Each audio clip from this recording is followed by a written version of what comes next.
అందరికీ praise the lord. ఈ video skip చేయకండి. హోసన్నా మినిస్ట్రీ కోసం నేను చేసిన వీడియోలకి కొన్ని కామెంట్స్ పెట్టారు. వాటిలో ఆ మినిస్ట్రీని మెచ్చుకున్న వాళ్ళే ఎక్కువ. వేలల్లో ఆ మినిస్ట్రీ కోసం, గుడారాల పండగ కోసం అనేక మంది గొప్పగా మాట్లాడిన వారే ఉన్నారు. అయితే కొంతమంది తప్పుగా అర్థం చేసుకున్న వాళ్ళు ఇలాంటి కామెంట్స్ పెట్టారు. అందులో ఈ బ్రదర్ గారి కామెంట్ చూడండి.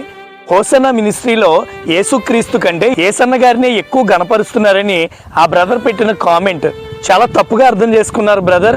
అలాగే మీలాగే చాలా మంది కూడా తప్పుగా అర్థం చేసుకున్నారు. యేసుప్రభు వారి కోసం మాట లేకపోయినా, అక్కడ వాక్యం లేకపోయినా, దేవునికి ప్రాధాన్యత ఇవ్వకపోయినా అసలు అక్కడికి అంతమంది జనం వెళ్ళరు. ఇది క్లియర్. సో ఇది క్లియర్ చేసుకోండి మైండ్లో. ఎప్పుడైనా సిచ్యువేషన్ వచ్చినప్పుడు మాత్రమే యేసన్న గారి కోసం మాట్లాడేవారు. అయినా నీతిమంతుల్ని జ్ఞాపకం చేసుకుంటా ఆశీర్వాదం అని బైబిల్ చెప్తుంది కదా.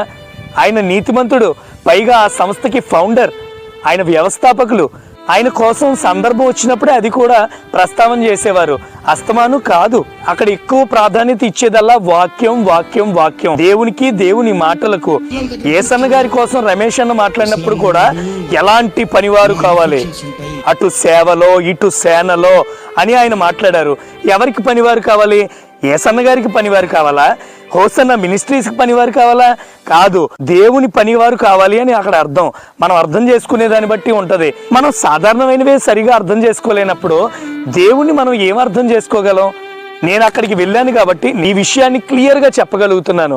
నేను హోసన్నా మినిస్ట్రీకి చెందిన వాడిని కాదు. నేను వెళ్ళి చర్చి పేరు ఏంటంటే కాకినాడలోని క్రీస్తు ఆసీనుడు మినిస్ట్రీస్ కి నేను వెళ్తాను. అలాగే అక్కడికి వచ్చిన వాళ్ళలో చాలా మంది వేరే వేరే చర్చిలకి సంబంధించిన వారే అక్కడికి అనేక మంది వచ్చారు. సో వాక్యానికి, దేవునికి అక్కడ ఎక్కువ ప్రాధాన్యత ఇవ్వడం జరిగింది. అండ్ సెకండ్ కామెంట్ ఏంటంటే, మీ వాయిస్ చాలా బాగుంది బ్రదర్, యేసన్న గారి పాటలు ఆత్మీయంగా ఉంటాయి, ఆ ఆత్మీయమైన పాటల్ని మీ వాయిస్ ద్వారా వినాలని నేను ఆశపడుతున్నాను బ్రదర్ అని నేను కామెంట్ పెట్టారు. అది నాకు చాలా ఆనందంగా అనిపించింది. ఆయన పాటలు ప్రతి పాట కూడా ఒక అద్భుతం. ప్రతి పాట కూడా అనేకమైన వాక్యాలతో కూడినవి, గొప్ప సందర్భానుసారమైనవి.